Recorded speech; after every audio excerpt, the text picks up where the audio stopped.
Movie के start में हम एक स्पेस शिप को देखते हैं जो कि तेजी से पृथ्वी की तरफ आ रहा था और देखते ही देखते वो पृथ्वी पर आकर एक नदी में क्रैश होता है।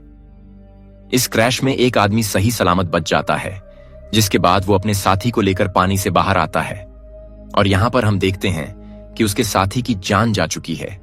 लेकिन उसके साथी की जान क्रैश की वजह से नहीं गई थी, क्योंकि उसके सूट पर बड़े बड़े पंजों के निशान थे। वहीं जो आदमी अभी जिंदा था उसका नाम कैनन होता है। उसे नदी में एक बोक्स तैरता हुआ दिखाई देता है। दरअसल उसमें एक कंप्यूटर होता है और वो कोई नॉर्मल कंप्यूटर नहीं होता, बल्कि वो एक बैकअप कंप्यूटर था जो कि उसे इस जगह के बारे में इंफॉर्मेशन देता है जहां उनका ये एयरक्राफ्ट क्रैश हुआ था। कंप्यूटर इस जगह की सारी इंफॉर्मेशन कैनन के दिमाग में डाल देता है।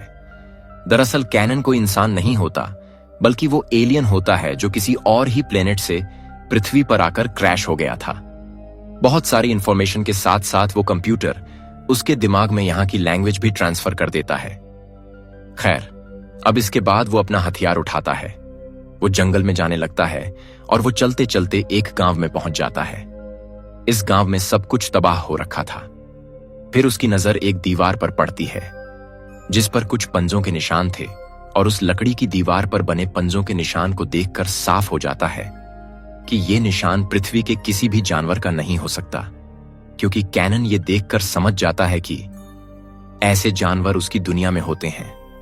फिर अचानक से कैनन पर कोई हमला करता है और उसकी गन नदी में गिर जाती है और इससे वो भी बेहोश हो जाता है।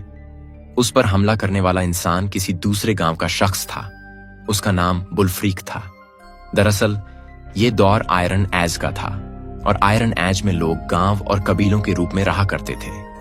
वो लोग अक्सर एक दूसरे पर हमला किया करते थे, जो कि एक आम बात थी। केनन को बांध कर अपने गांव में ले आता है, क्योंकि वो गांव के बर्बाद होने का जिम्मेदार केनन को समझ रहा था। उसे लगता है कि शायद गांव की इतनी बुरी हालत इसी की वजह से हुई है।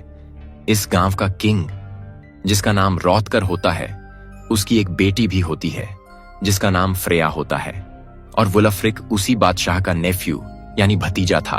और क्योंकि अगला राजा बुलफ्रिक ही बनेगा, इसलिए राजा अपनी बेटी फैया की शादी उससे कराना चाहता था।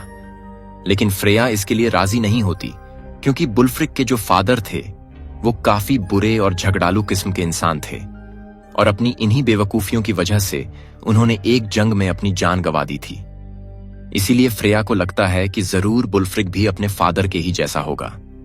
इसके बाद हमें उस तबाह हुए गांव के सरदार को दिखाया जाता है जिसका नाम गनर था। एक वक्त हुआ करता था जब ये दोनों कबीले एक साथ थे, लेकिन बुलफ्रिक के फादर की वजह से इन दोनों में जंग छिड़ गई और इस जंग में बुलफ्रिक के फादर ने गनर से हेल्प मांगी थी, लेकिन गनर और उसकी मदद करने के लिए साफ इनकार कर देता है और उसी जंग में बुलफ्रिक के फादर की जान चली जाती है। और बुलफ्रिक को यही लगता था कि मेरे फादर की मौत का जिम्मेदार गनर है, इसलिए वह उससे बहुत नफरत किया करता था। दूसरी तरफ गनर भी इनसे काफी नफरत किया करता था।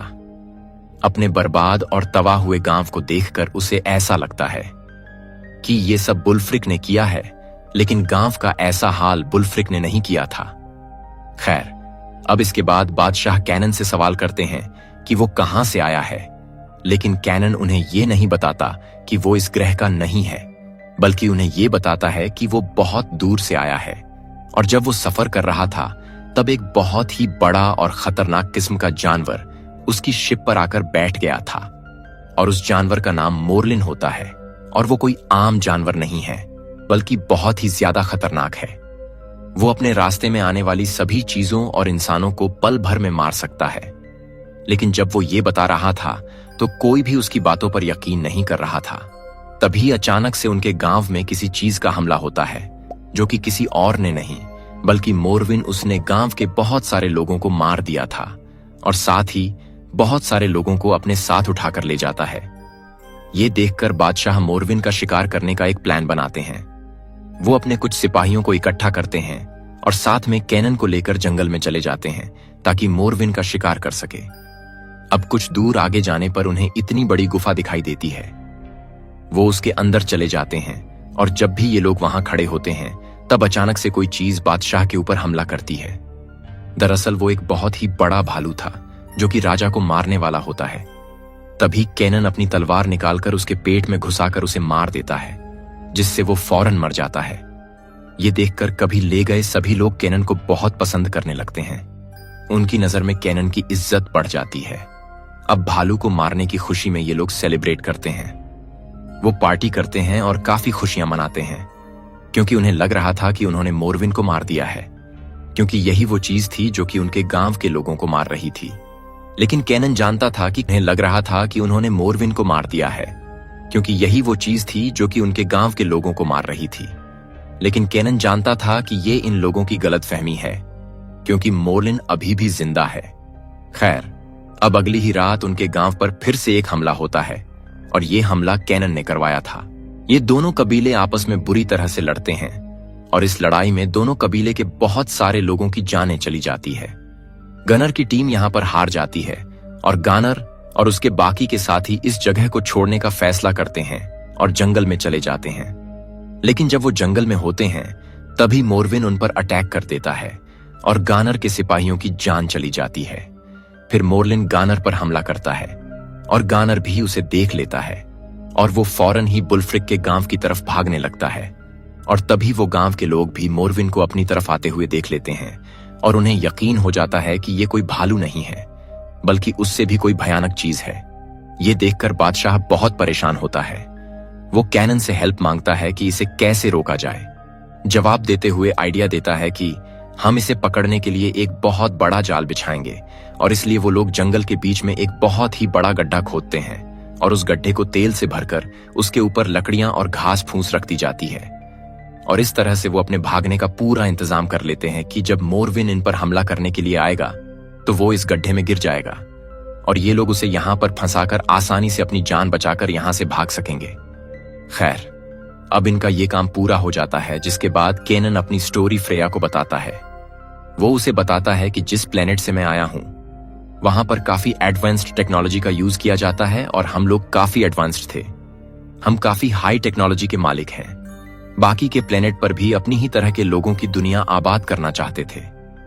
फिर हमने बहुत सारे प्लेनेट्स की तलाश की, और हमें एक प्लेनेट मिला, लेकिन वो पूरा का पूरा प्लेनेट मोरविन का था। वहां पर सिर्फ मोरविन का ही राज था। मोरविन साइज में काफी बड़े और खतरनाक जानवर होते हैं, लेकिन वो किसी को नुकसान नहीं पहुंचाते थे, क्योंकि वो घास खाने वाले क्रिएचर थे। हम उस प्लेनेट पर बस जाते हैं और अपनी जिंदगी गुजारने लगते हैं। हमें बाकी के भी प्लेनेट पर लोगों को बचाना था, इसीलिए हम मोरविन को मारने का फैसला लेते हैं। हम लोग मोरविन को एक नॉर्मल सा जानवर समझते थे। हमें उसके खतरे का कोई अंदाजा नहीं था। इसके बाद हमारे लोग मोरविन के प्लेनेट पर जाकर उन पर हमला कर देते हैं। हमने उन पर न्यूक्लियर हमले किए, जिसमें सारे मोरविन मारे गए। वो प्लेनेट मोरविन की आबादी से एकदम साफ हो चुका था, और उसके बाद हम लोग अपने जैसे लोगों की दुनिया वहां पर आबाद कर देते हैं। इस प्लेनेट पर कैनन की फैमिली भी रहना शुरू हो जाती है, लेकिन एक बार कैनन को अपने मिशन पर जाना था। ये सभी लोग इस बात से अनजान थे कि अभी भी एक मोरविन जिंदा है। अब जैसे ही कैनन और उसके साथियों के शिप इस प्लेनेट से अपने मिशन के लिए चले जाते हैं, वो बचा हुआ एक मोरविन हमारी कॉलोनीज पर हमला कर देता है। क्योंकि उस मोरविन को इस प्लेनेट और अपने साथियों को खोने का बहुत गुस्सा था। वो अपना बदला लेना चाहता था। वो यहाँ पर बसे सभी लोगों को मार देता है और हर एक चीज को तबाह कर देता है, और इसमें कैनन की फैमिली भी मारी जाती है। जब कैनन को इस बारे में पता लगता है तो उस प्लेनेट पर वापस आता है। फिर वो यहाँ पर सभी लोगों की डेड बॉडीज को दफना देते हैं, जिसके बाद वो अपने प्लेनेट पर वापस आ रहे थे। लेकिन इससे पहले हम अपने प्लेनेट तक पहुंचते मोरविन हमारे शिप पर पहले ही कब्जा कर चुका था। वह हमारे शिप को डिस्ट्रॉय कर देता है, और हम यहाँ पृथ्वी पर आकर क्रैश हो जाते हैं। अब इसके बाद मोरविन फिर से कैनन से अपना बदला लेने के लिए आता है, और अब कैनन को भी अपने परिवार का बदला लेना था। लेकिन अब इस बार जैसे ही मोरविन उन पर हमला करने के लिए आता है, वो उनके इस ट्रैप में फंस जाता है। जैसे ही वह उस तेल में आकर गिरता है, गांव वाले तीरों से उस तेल में आग लगाना शुरू कर देते हैं। जैसे यहाँ पर एक ब्लास्ट होता है और हर तरफ आग फैल जाती है, जिससे इन सभी लोगों को लगता है कि मोरविन मर चुका है, लेकिन वह मरा नहीं था। दरअसल मोरविन एक काफी चालाक क्रिएचर था, जिसने बहुत सारे इंसानों को एक कैद खाने में कैद करके रखा था, और वो खुद भी वहीं पर रहता था। और वहां पर इंसानों को रखने का उसका मकसद यही था ताकि वो अपनी नस्ल बढ़ा सके। और वो इसमें कामयाब भी होता है और वो एक मोरविन पैदा कर लेता है और उस मोरविन का बच्चा इन लोगों पर अटैक कर देता है। साथ ही वो दूसरा मोरविन भी आग से बाहर आ जाता है। वो बाहर आते ही वो सारे लोगों पर अटैक कर देता है और कई सारे लोगों को मार देता है। इसमें बादशाह की भी जान चली जाती है और पूरा गांव तबाह और बर्बाद हो जाता है। इसके बाद कैनन को भी ये समझ आ जाता है कि वो मोरविन तक कैसे पहुंचेगा। उसे एक कुएं का रास्ता मिल जाता है। वो रास्ता सीधा मोरविन की तरफ जाता था। अब गांव को तबाह और बर्बाद देखकर अगले दिन सभी गांव वाले वहां से चले जाते हैं, लेकिन बुलफ्रिक, उसके सिपाही और कैनन उस मोरविन को मारने का फैसला करते हैं।